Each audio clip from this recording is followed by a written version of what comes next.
Hello à tous, c'est Julie, plus connue sous le nom de 12 février et voici ma success story. Je m'appelle Julie Bourges, j'ai 21 ans et je suis sur les réseaux depuis quelques années déjà. Je suis suivie par 197 000 personnes sur Instagram maintenant. Mes principales motivations pour me lancer sur Instagram, ça a clairement été le fait qu'après mon accident, j'ai voulu avoir un retour sur mes cicatrices. Il est vrai que ma famille, mes amis me disaient tout le temps que c'était pas choquant, que ça allait et que ça allait aller avec le temps. Mais je pense qu'au fond de moi, j'avais besoin de savoir ce que les gens pensaient réellement. Donc j'ai fait le choix d'ouvrir un compte Instagram, c'était un peu le pari risqué qui tout double, de faire confiance aux réseaux sociaux et je pense qu'au final j'ai eu raison puisque j'ai eu beaucoup de retours positifs vis-à-vis de mon partage. Pour ceux qui me connaissent pas, petit flashback, c'était le 12 février 2013, carnaval organisé par mon lycée. Avec ma meilleure amie, on avait décidé de se faire un costume de mouton. On avait un ami qui faisait le berger, donc on avait clairement pris du jean, on avait collé du scotch double face, on avait mis du coton un peu partout. Et à la fin de cette journée qui s'était passée tout à fait normalement, en plus c'était une journée de ouf, on était les favoris du jury pour le concours du costume, on était trop fiers de nous. Malheureusement cette journée s'est pas du tout terminée comme prévu. Quand ma meilleure amie m'a proposé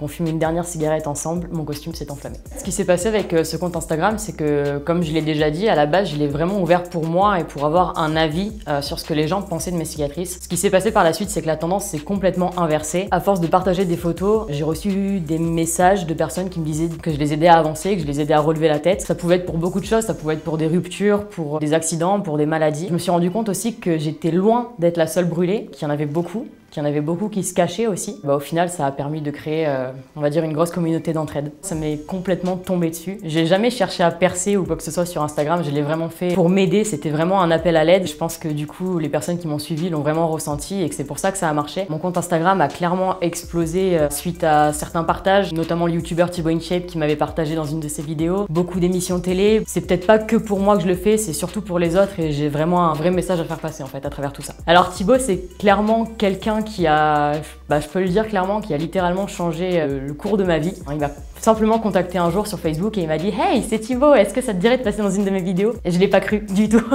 Je me suis dit « C'est sûr, c'est un fake, c'est pas lui. » En fait, si, c'était vraiment Thibaut qui était tombé sur mon profil et qui m'a dit « Ok, on va parler de ton histoire. » C'était clairement le premier à qui je donnais mon histoire et je lui disais « Je te fais confiance, fais-en ce que tu veux. » Et il a fait un truc tellement beau, ça a du sens ce qu'il dit, ça a du sens tout ça. Et en fait, tout ça, c'est mon histoire. Ça restera quelqu'un qui fera toujours partie de l'histoire 12 février en tout cas. En termes de parcours sportif, j'ai été gymnaste pendant 10 ans. Quand mon accident m'est tombé dessus, j'avais 16 ans. Et les justes au corps, les compétitions, c'était clairement plus possible pour moi. La gym, c'est un sport très compétitif et surtout très féminin où on se regarde toutes les unes les autres et on se juge sans forcément le vouloir. Surtout en compétition, c'est un domaine qui est assez brutal et les gymnastes le sauront. Donc moi, 16 ans, cicatrice brûlée à 40% du corps, j'avais clairement plus la force en fait de me mettre en juste au corps. J'ai fait le choix d'arrêter la gymnastique, clairement pour ça, parce que je m'aimais pas et je voyais pas comment j'aurais pu assumer toutes ces cicatrices sur un plateau de compétition, clairement. Et j'ai fait le choix en fait de me reconstruire à travers le fitness. Et donc ça va faire à peu près 4 ans que je fais du fitness maintenant. Clairement le fitness, dans ma reconstruction et dans mon développement personnel, ça a joué à peu près le même rôle que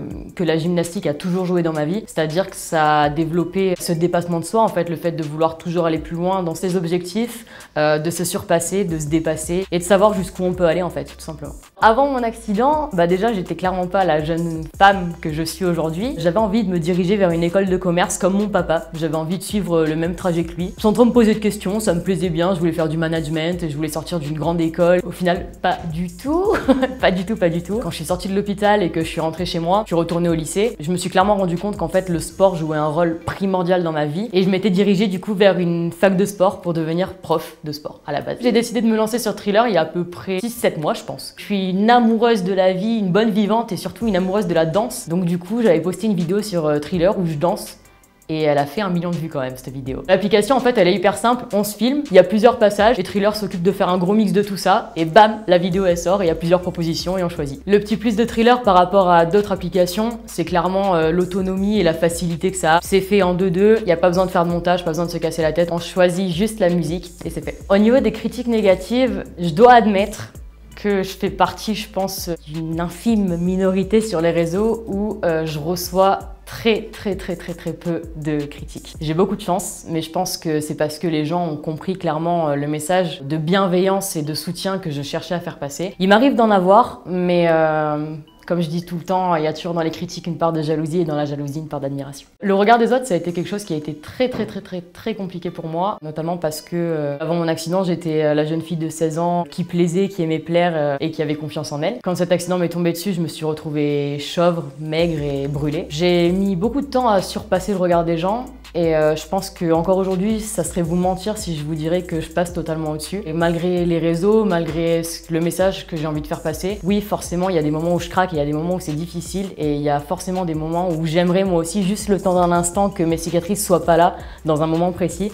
Malheureusement, on peut pas changer ça. Et ce que j'ai appris avec le temps, c'est qu'on peut pas interpréter le regard d'une personne qu'on ne connaît pas. Si j'avais un message à faire passer aux personnes qui n'arrivent pas à s'accepter, qui ont un petit défaut qu'elles veulent pas montrer et qu'elles veulent cacher, je leur dirais simplement que c'est ce petit défaut et cette différence qui fait votre plus grande force. Servez-vous-en pour relever la tête et dites-vous que c'est grâce à ce petit défaut ou grâce à ces cicatrices ou grâce à cette maladie que vous êtes là aujourd'hui et que vous êtes ce que vous êtes aujourd'hui. Pour la suite des événements, j'ai beaucoup de projets. Ce que je peux vous dire en tout cas, c'est que je compte bien me servir de tout ce qui m'arrive aujourd'hui, sur Instagram notamment, comme tremplin pour faire passer mon message encore plus loin. J'ai vraiment envie de faire changer les choses, notamment de pouvoir faire reconnaître un jour, j'espère, le handicap physique, parce qu'il faut savoir que quand on est brûlé, on n'est pas forcément indemnisé. Beaucoup de projets aussi sur les réseaux, je peux pas vous en dire plus, mais en tout cas, restez connectés.